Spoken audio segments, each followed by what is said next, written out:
dressed beautifully, and that should be her choice because she likes the way you look, you know. So I think, it's all about what she really wants. What do she want? Now, if she gets with you and she sees that your program is shaky, your program is not fit for her, and she decides to leave, that's cool. That's where, she should be able to go anytime she wants to come in. But I think with me it was straight chosen. It was nothing because I didn't have any game to give her. I had got the game, but even I had been around God and Bishop and all them my younger years, all my years, even when I got the first girl, it was like a freeze up. Like first time getting the ball on the basketball court, you freeze up, Yeah, I've heard that from so many of the guys I've interviewed that even Fillmore Slim said he didn't know this game even existed. The girls came to him and said, I want you to it was like that with me since I was 14 to 15 years old. Girls would, are you a pimp? They would, and I didn't know nothing about pimping until I got with G.O.D. You know what I mean? Yeah. And what is it? What kind of girls? I mean, not every girl can do this kind of work, right? I think any girl could, but do they have the mentality? Every girl don't have the mentality to do it. I think any girl could do it because, they all have sex. And so I think it's all about the mentality of the woman. Like when, it's something so precious. She knows this, even when as a child, she knows not to give it away. She was taught to protect it, so. These girls are hustlers. Yeah, these girls are, right. This is what they actually want to do. You know what I mean? If they didn't want to do it, you better believe they would be over there baking cookies or on the soccer field with their child. They wouldn't be nowhere affiliated with this type of lifestyle if this is something they did not want to do. But there's many different types of pimps too. Yeah. Well, there's only one kind of pimp. There's different types of people, the way people do things. Yeah. It's confusing, and my viewers love to crucify some of the guys that I see. They're mainly like hustlers that are gang related.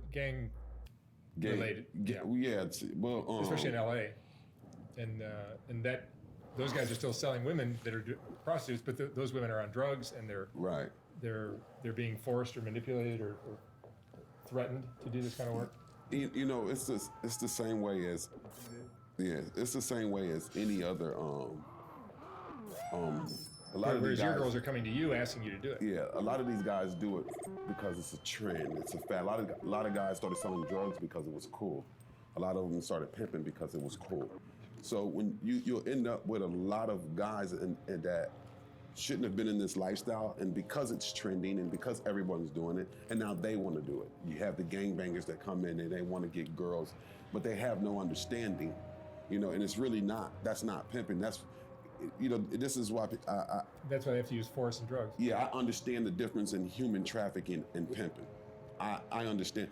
It's sad that they don't understand the difference between the two, but there is a difference between human trafficking and pimping. Pimping has nothing to do with human trafficking, and human trafficking has nothing to do with pimping. But you do have a lot of these guys that get girls, hold them against their will, beat on them, don't take care of them properly. You have that, and in those type of cases, that's where I think those charges are definitely identifying fit. But is that going on in Chicago and Dallas too? Say that again. Is that going on in Chicago? As far as the guys that are playing the game in that fashion? Not really. You really don't have too many of those guys that are playing the game like that. Yeah, here in LA, it's a big deal. Yeah. Because they're mixing in the gangs. They're mixing the gangs involved with it. Yeah. Whereas guys like you and the Bishop and all that are pretty rare out here. Right. That like what we see out here on the West Coast is definitely different from what we see everywhere else. Like when you see guys chasing girls down the street and screaming at them and yelling at them, and 9 times out of 10, you calling a woman a B word I don't think that you're going to get too much of her attention, and if you do get a woman's attention like that, calling her out her name and yelling at her and screaming at her, well then that should let you know something about her mentally too, that she might not be mentally fit for this lifestyle. And you get a lot of that. You get a lot of people that's not mentally fit, and this is where you get the misunderstandings, you get the gorilla pimp. You know, you get all of these different and names. I like showing the full range of it. Yeah. But my audience tends to get very upset at those kind of guys. Yeah, yeah. And I mean, believe me. And they confuse the difference between guys like maybe yourself and Sharp and things like that. And real pimps don't. It's not in alignment with them mentally. There's no way a real pimp can actually look at a guy like, and even in abusive, you know, the rule is it's a non-contact sport, you know, but the non-contact is between you and your woman.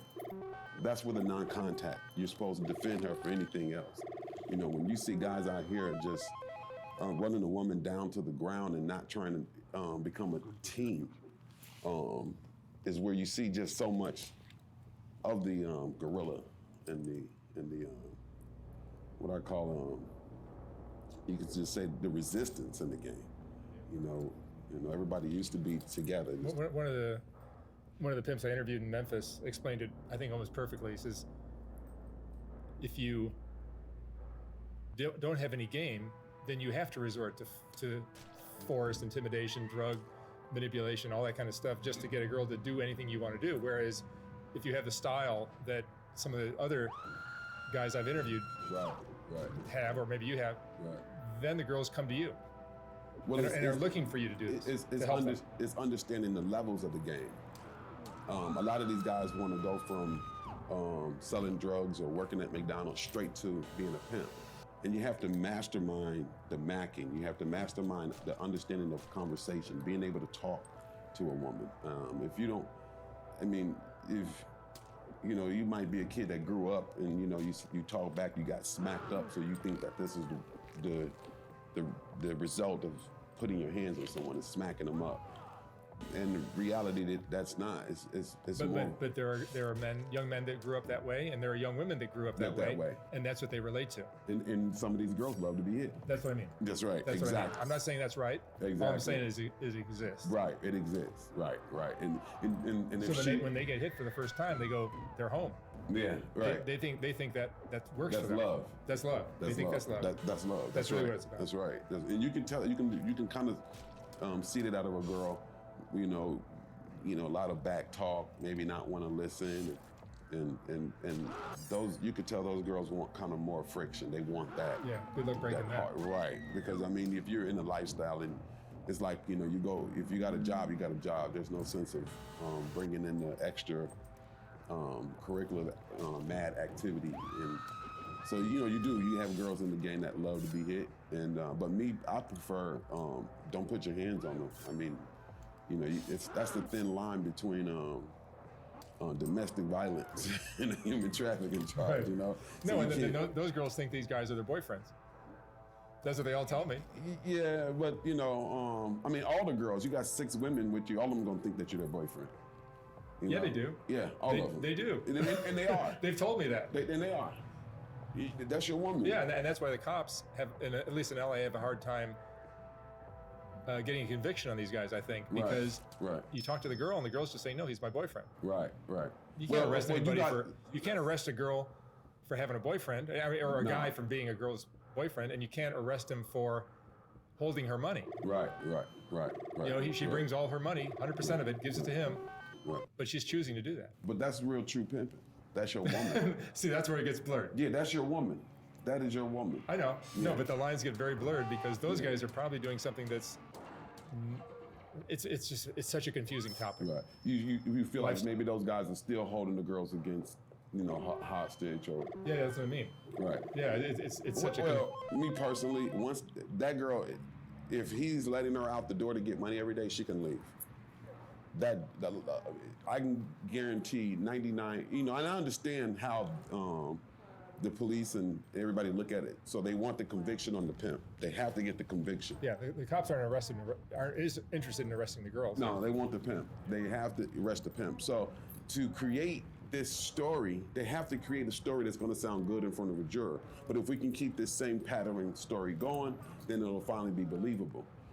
When I came in the game, a girl couldn't dare run that type of lie to a police officer. She would act. Did you go to work yesterday? Yeah. Where did he put you down? Along here. Well, why didn't you go get help then? Okay, you're using us now for some type of leverage. Okay, bye. But today, these girls are able to run this type of game. man, if you're not being handcuffed in the basement and, you know, and guys are running in and out of the house and you actually have this freedom to get out and go, you have that freedom. You can just go. It's just today, I think, and I think a lot of what they're doing is working. They're giving the girls the understanding that, hey, look, as long as you come out, you can say anything, we're gonna ride behind you and we're gonna charge you guys, no matter what.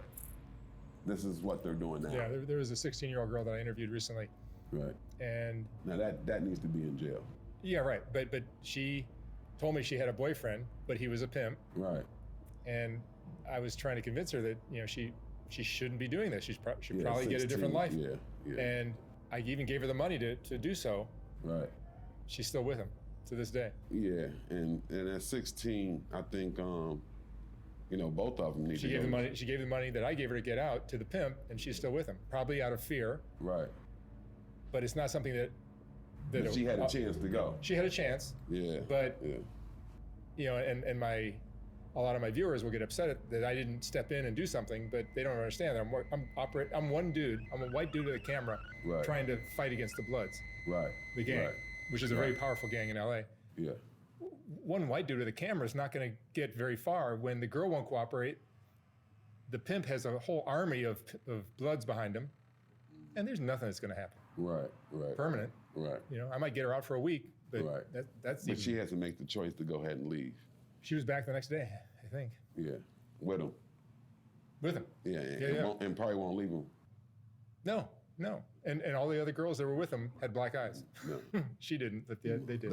That's why you see the trickery now with the charging of because of stuff like that. Yeah, and it's very hard for the police because you're going to blame the cops for not arresting a guy who's a girl's boyfriend. Right, because you can't. You can't. But when you know, it's just you know, it's sad because, like I say, you see so much of the imposters and that's what you see. You know, you should never go to jail. When you playing the game the true way, you should never have to see the penitentiary behind a girl. Have you done time? Yeah. What for? Money laundering. Yeah. And most of the pimps that are real pimps, as most people like to call it, have done some time, but they've done it for things like money laundering or things like that, not for. Yeah, mine was for money laundering for at a car lot. So you know, I spent a lot of money at the car lot, and that's how I ended up in the feds. But never for not for pimping. When I was in the game, that was just like almost impossible. I mean, you know, you have respectable women. I'm respectable. We care about each other, and we know what our goals were. You know, did I think they wanted to? Pretty sure, but wanted to what? To charge me for pimping. Oh, yeah, cops? Of course they do. Yeah, I'm pretty sure they wanted to. No, the cops, I'm sure in your city and LA, they all know exactly what's going on. Yes. The cops aren't dumb. No. They're just, their hands are tied in terms of really getting a conviction. Right. Well, as it should be in some real pimping. Yeah. If it's real relationships and this a real, it shouldn't be like that. It shouldn't. The woman shouldn't. I mean, she understands why she's doing it. You know. Yeah. I mean, one of my friends who I've met in this lifestyle, that I'm not in, but I've done so many interviews now that I almost feel like I am. Explained to me. He's not done an interview in my channel, so don't look for him. But he's a very knowledgeable pimp. Right. And he said what squares don't understand, that this is almost a form of polygamy. Yeah. Polygamy is where, you know, men will have multiple wives. Right. And Utah. Yeah, like Utah. Yeah, like it exists in the Mormon community, the fundamentalist Mormons, and it's a thing that squares just can't understand. They just won't. They don't understand that it's something that the women choose and are okay with, and the men understand, and it's almost like a secret society. Well, it's no different from. I had a really good video with really good talk recently with Ron G, who's a pimp in Rochester, an older pimp. Okay. And he explained it beautifully that it's like a secret society that most squares will never understand. And you know, and I think they do understand it. They just don't want I think it's the money that's generated, and the guys that are behind it. It's mostly your African American black pimps that are behind it. Yeah. I think that causes it just rubs them. And I don't mean to be a jerk, but white males that can't get a woman right. are very envious of dudes like yourself. Right. And so they really are. They just are. Yeah, and it goes to there, and it's like, okay, they're black. You know, when blacks were selling drugs, they were giving them 50 years and 100 years of life sentence in federal prison because they figured out a way to make money here in this country. It's the same way even with this game. What's it? Dennis Hoffman ran one of the biggest prostitution rings. Yeah. Up in Reno. Right, in Reno. The bunny ring. He was sitting on the city board for on the government board in the city where he got elected. Yeah, but he ran for mayor. In the government. Dennis was not an idiot. Right. he knew how the government worked, and he knew prostitution better than anybody, right? Right. I mean, he was pretty much him, Hugh Hefner. He was a pimp. And all the other. Well, he called himself a pimp. Hugh Hefner? No, Dennis Hoff. Dennis Hoff, yeah. Well, you know, I wouldn't say he's a pimp, but he ran a hell of a prostitution ring. He sure did. Yeah, he ran a hell of a prostitution ring. You know, do I think he had the concept and mentality of what it takes to be a pimp? Nah, I don't think so. I think he had more of a great business mind, and he utilized it with women. Almost like the way Hugh Hefner had a very great business mind. And that's the other aspect of being in the game. Do you have the business mind to orchestrate it into a business structure to be able to get money legally? I don't think blacks just went that far. Mm-hmm. You know what I mean? To organize it more in a legitimate matter, or even try to find a place to pass laws that make it legal. You know, it's like the crack law. No one wanted to step forward until 20, 30 years, and then Obama gets in office and he creates these crack laws. But at first, you know, in the 80s, no one would have stood up for it because it was horrible. And the same thing with the human trafficking. No one's going to stand up for it until 20, 30 years down the line. And then people are going to stand up, and these guys are going to get released, early release, because, you know, now it's not so harsh. When I grew up in the 80s, gays didn't come out in the public. It was like the most harsh thing to do is to come out and say, oh, I'm gay. I mean, it's 2021. You can't even say nothing bad about gays on social media. You're going to get banned. The world has changed. Right. You know, so it really has. So we're looking at I'm looking at the evolving of the way the world becomes sensitized, desensitized, sensitized, desensitized. Now you're taking out, you know, the African American history from the Texas school system. You know, first you guys were sensitive to it in the 60s and 70s and 80s and 90s, but now you're not desensitized. You're more desensitized to racism here in America. So now let's pull it out now. So, you know, I think the world just goes through this phase to where now pimps are being more demonized for the lack of understanding. It's probably the most extreme point in history right now. Right. Where pimps are just demons. Demons. Right now. They are just evil dudes. And this is the most, like you said, this is the most. As far as the public understands. The public, right. The public's perception of a pimp is that they are just evil dudes. Yeah, that's right. Period. That's right. And a lot some of these girls can't stand out. Hold on. And some are. Yeah. But some are not. Right. Because what I think a lot of people don't understand is that the culture, the street culture, right, that you've probably grown up in, right, and a lot of the pimps have grown up in, it's a hustler mentality. Yes, it is. That exists on the street, that the pimps and the girls live in, and they've grown up in, and they're not going to change. Right. But what you guys are doing is maybe a flashier, more civilized version of hustling. Yeah, is that a way to say it? It's a flashy, more yeah. It's not the killing. You don't have to worry about the gang. Yeah, no one's getting killed. Yeah, you're not killing anybody. Right, you didn't get AK-47s blazing on the tracks, but I mean, you're starting to see it a little bit more now because of the gangs becoming involved into this lifestyle. Yeah, and that's the part of. I mean, I call them pimps, but maybe they're not. But yeah. But they are selling women for prostitution. But most of my audience goes, "Oh, those guys aren't pimps," but that's what they're doing. So right. that makes them pimp. But, yeah. But it's the way I see it is there's a market for what these women are selling. Yeah. Right? Yeah, it's a market. You want to blame the woman? You want to blame their manager, which is guys like you? Yeah. Do you want to blame the trick, which is their customer? Right. Maybe you should blame the wife of the trick.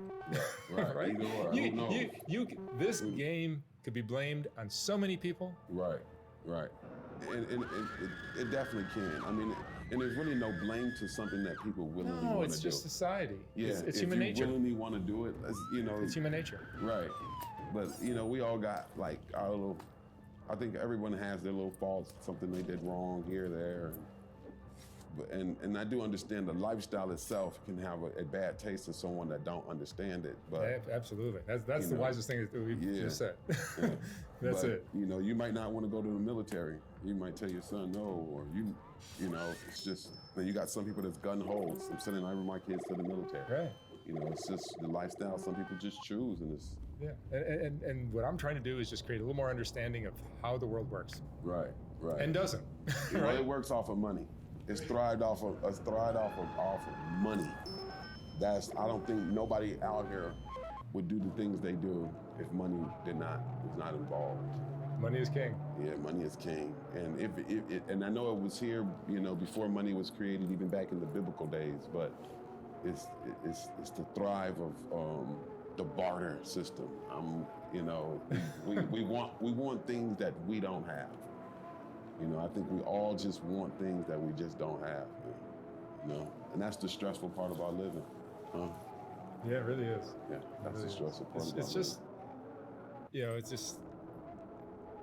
There are so many different cultures in our country, and the African American community in the city you grew up in, which is Chicago. Yeah. Which happens to be the same community, same city I grew up in. Oh, you grew up in Chicago? I'm from Chicago. Okay. Yeah. Okay. What side? West side. West side. Oh, okay. Here, let's give my audience a really good idea of how different you and I grew up. Okay. I didn't come from a wealthy neighborhood, but I'm a white dude. Right. I'm a white boy from the western suburbs, and you're a black dude that grew up on the near west side of Chicago, right? Right. Yep. What, Madison Avenue? You and I couldn't have grown up more differently. Right. Right? I mean, maybe. No, you said you had a pretty good childhood, right? Yeah, I had a pretty good childhood. Yeah, but most guys like yourself didn't, right? Yeah, most of them did. Most of your friends probably growing up had dads that were in prison. Yeah, pretty much. Most of them. They had moms that were or already, dead or something. Yeah, and they had moms that were on drugs. Right. Yeah. So, and I didn't, but it's just, I almost think it's a societal thing that is hard for many to understand. Yeah. Most of the country doesn't understand how few opportunities guys like yourself maybe had. Maybe not you specifically. Right. I'm generalizing, but most of the United States doesn't understand how few opportunities black males had as young men, and how here's maybe the most important part. They didn't understand how few good role models they had. That's crazy, because that's what I was getting ready to say.